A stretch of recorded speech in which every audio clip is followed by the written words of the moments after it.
Hello friends, this is Adam with Movie Guy 365, and with January coming to a close, here's everything that I saw in theaters in January 2020.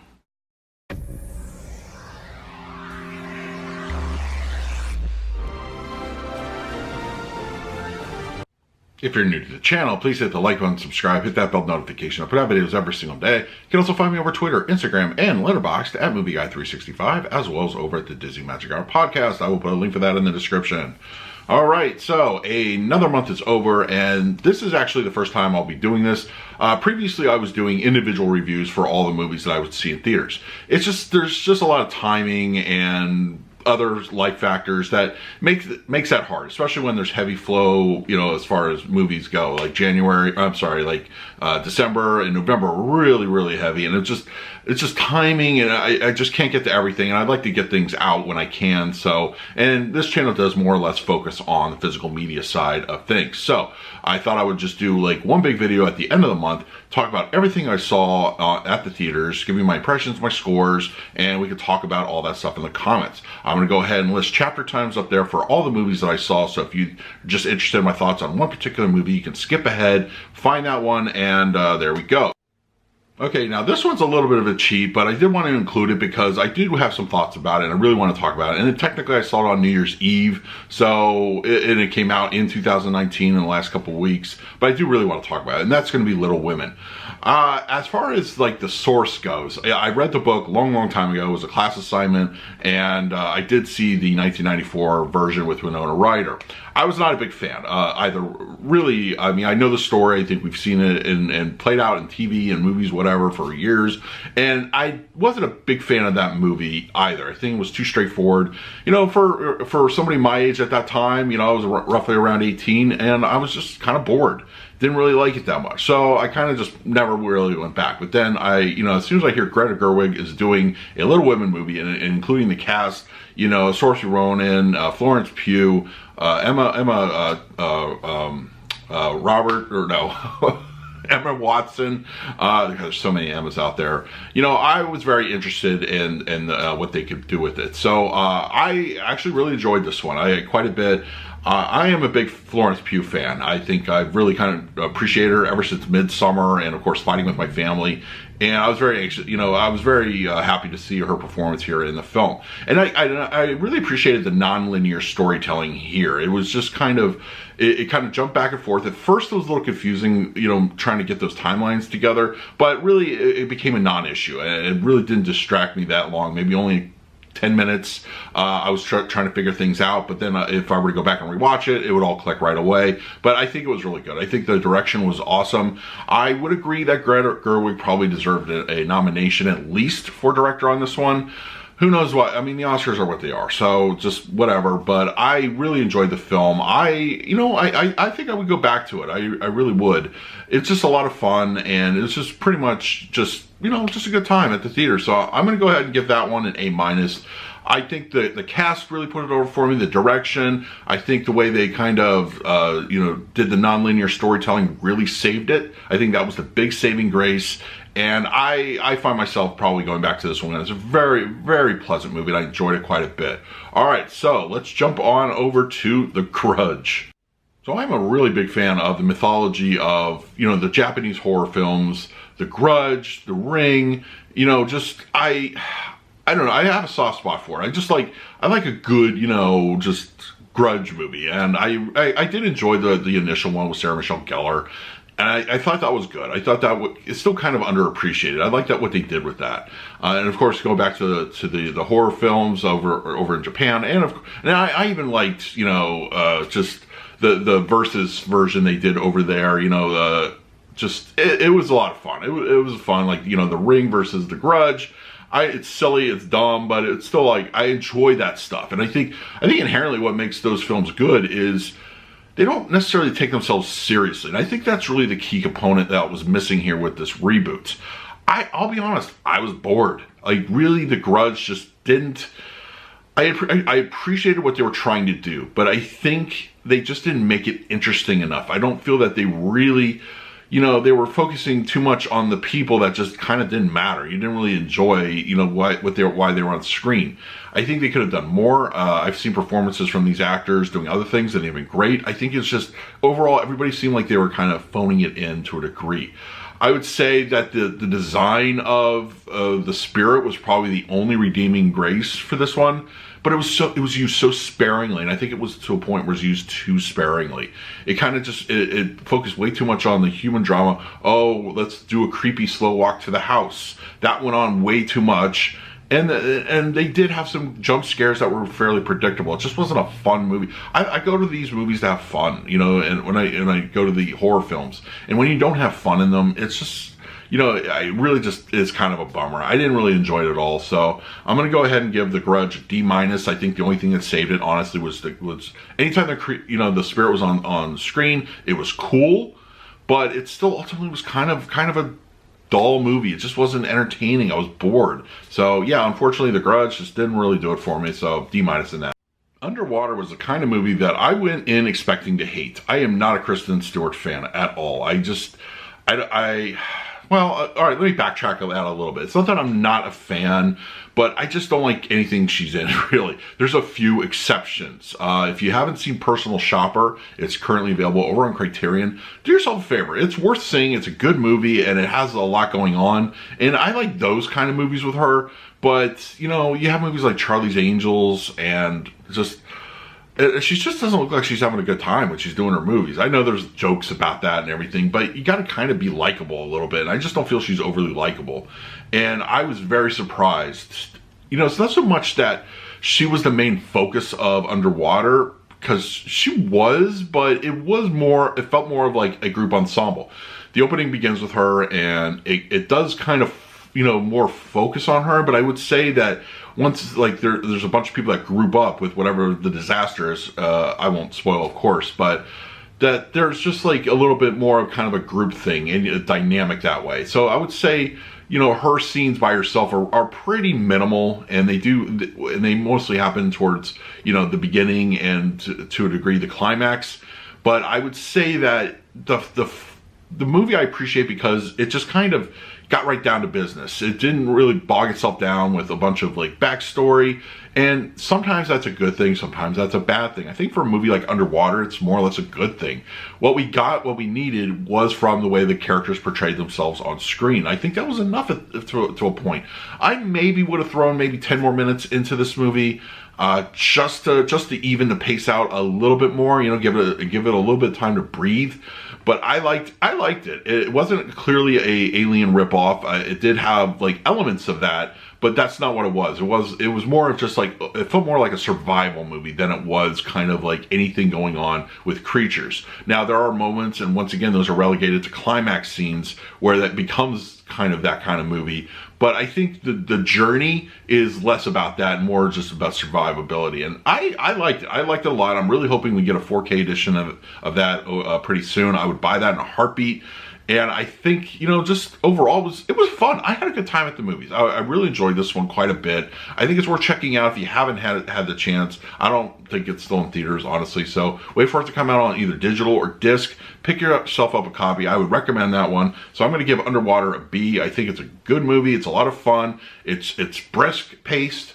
And it's interesting. And I think it's going to be good demo material for when it hits, you know, physical media. So, all right, so let's move on to 1917. Now, I am a big fan of, I like Sam Mendes, but I'm a huge fan of Roger Deakins as a cinematographer. I think his work, especially over on Blade Runner 2049, is stellar. It's amazing.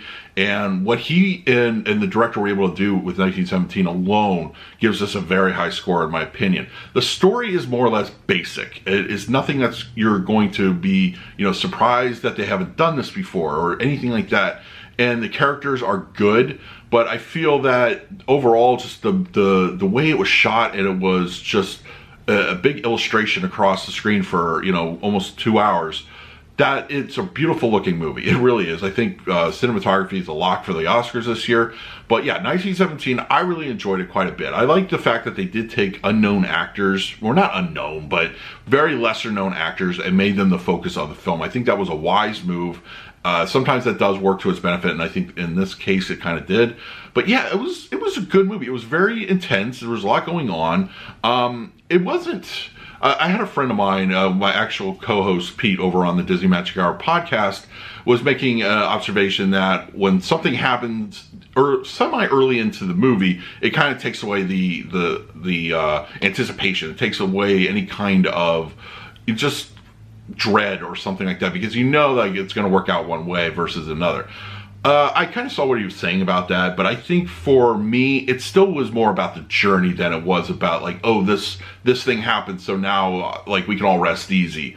I don't feel it was that way at all. I feel that I enjoyed it. There was so much beautiful cinematography to enjoy. The characters are good. If I could ding it on anything, and this is just more, it felt like the authority positions that were represented in this film felt like stunt casting, and I think it's okay once to get away with that, but when you do it multiple times, it kind of stands out, especially if you know your actors and your actresses well enough, and you're like, okay, I know that person, oh, I know this person, and yes, I know a couple of them were already spoiled in the trailer, but I won't do it here. But it felt a little bit fan servicey at that time, and it kind of pulled me out for a second whenever one would appear on screen. But I think for the most part, that was really my only kind of complaint about 1917. The music is epic. I enjoyed it a lot. It was a lot of fun. Somebody asked me if this would have made my top, even though it technically came out in 2019, like a couple theaters on Christmas, it more or less came out in January. So I'm basing on that. But would this have made my top 20 of that year? That's a tough one. That's a tough one. It's something I would have to see again, let marinate a little bit. I usually, whenever I see a movie, I don't automatically throw it in my tops. But yeah, it would have to, it may come up this year. I don't know. We'll see how the rules are shaping up. But yeah, I don't know. I enjoyed it quite a bit. I think you should definitely check it out. I saw it on a big screen. It was a lot of fun. I actually saw it on 40X. That I felt was a bit of a wasted experience. It really didn't utilize it much at all. And it felt like the first 20 minutes went by in the movie and they didn't even do anything with it. So if you, just for, edification purposes, the 40X didn't work out for that one. But I'm going to go ahead and give 1917 an A. I think it's a solid film, beautifully shot, good story, not great, but it was still a very enjoyable experience over at the theater. Okay, so Bad Boys 3. Just a kind of FYI, I am not a huge Bad Boys fan. Now, I like the movie. I like the first one. But it was, I think it was too much Michael Bay-ish to it. Like, I'm not a Michael Bay huge fan or anything. In fact, a lot of his style kind of annoys me. It's more style over substance. That's just what his films are. But when you have that, and then the second one I think maybe I've seen twice in my life. I never feel the need to go back to it. So I was not very excited to see Bad Boys 3. That being said, a Bad Boys movie without the Michael Bay-isms is pretty good. It's really a lot of fun. I had a great time at the theater. Just Martin Lawrence was great. It was good to see him back and kicking around. Of course, Will Smith coming in is just almost like it's going to be an automatic win. And I enjoyed it a lot. I had a lot of fun with this one. I think they're definitely kind of setting things up for the future. And once again, I won't spoil anything, but I enjoyed it. I thought it was a good time. The characters were good. I didn't feel anybody was annoying or just out of place or just there for no reason, like Michael Bay tends to do for his films. But it was still a lot of fun. I enjoyed this one. It just it feels like they didn't lose any of that chemistry between Lawrence and Smith. It was really it felt like they just rolled out of bed from doing part 2 and did 3, and with a better story. But yeah, it was good. I had a lot of fun with it. I think that Will Smith definitely, he ages like fine wine at this point. Martin Lawrence definitely a little, bigger, but hey, we all are getting at that age. But it was still good. It was great seeing everybody on screen again. I think they didn't really spare any expense on both the story and the special effects and the action scenes. They all look great. Everything looked like everybody was having a good time on it. And I'm anxious now. I'm at a point now where I never thought I would say I'm anxious for another Bad Boys movie. So yes, Bad Boys 3, absolutely recommend this one. I gave this one an A-. I think it's an awesome film. Good time at the theater. It's still out there, I believe. Just go see it in the theater. I think it's a good theater movie. And of course, I will be picking this up on disc when it is available. So let's now move on to The Gentleman. Now, I'm a big Guy Ritchie fan. Everything from Lock, Stock, Two Smoking Barrels, Snatch, heck, even, you know, movies like Aladdin, which just came out this past year, it felt less like a Guy Ritchie film in that one, admittedly. It really did. It had its moments, but you really have to know the director to find these. And I was very happy to hear that he was returning to form with The Gentleman. A great cast overall in this one. I think Hugh Grant honestly stole the show. He was phenomenal in this. But I also really dug Charlie Hunnam, Matthew McConaughey, you know, Colin Farrell, I would think to a lesser degree. I liked his character. It's just, I think they introduced him too late in the film, and it didn't really, I don't know, we didn't get a lot going on with him as being fleshed out. So I would say that's my really only criticism. But the story-wise, I've been comparing this to like a mature Guy Ritchie film. And when I mean that, it has those elements, those tags that he's known for, but it's at a slower paced. I would say those definitely first, you know, several films that he did were very fast paced. The quick cuts were just obscenely crazy, but that's what part of the charm was for those movies. This one is a little more restrained, but no less, bloody in its achievement of the story. It's really that good. I had a lot of fun with it. It kind of gives you a couple moments where you're thinking you're predicting one way. The opening scene does that whole aspect where like, oh, well, then we, something happens and then we go back in time to lead up to that point. And I kind of suspected something was up with that right away. And of course I was right, but it still made a very enjoyable film. I think The Gentleman is, I don't know if I would say it's one of his best, but it's one of his it shows a lot more growth as far as that goes. It was like, it's almost like he had time to reflect between, King Arthur, Aladdin, and then he's like, all right, I kind of learned some more stuff. Let's go back and, show what I got. I think that kind of was the message I got from The Gentleman. And once again, Hugh Grant is amazing in this one. It's one of those roles where he kind of disappears into the role, and I love stuff like that. I love when an actor can just disappear in the role. You always know it's that actor, but that gets pushed back to the back parts of your mind. And when an actor can do that or an actress can do that, that's something worth checking out. And I think Hugh Grant did that beautifully. Yeah, go see The Gentleman. I gave this one a B+. It's solid. It has just a little bit of a pacing issue here and there. There's a lot of balls in the air, but I think that overall it's very enjoyable. It's one of his better films. It's certainly in the last few years. So yeah, definitely check out The Gentleman.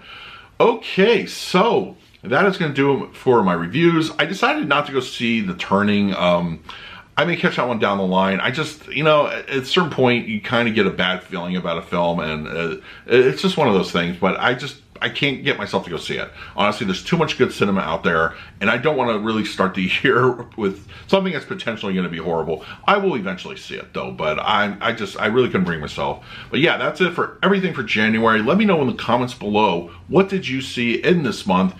In the meantime, please like, subscribe, hit that bell notification. I put out videos every single day. So until next time, this is Adam with Movie Guy 365. I will see you at the movies.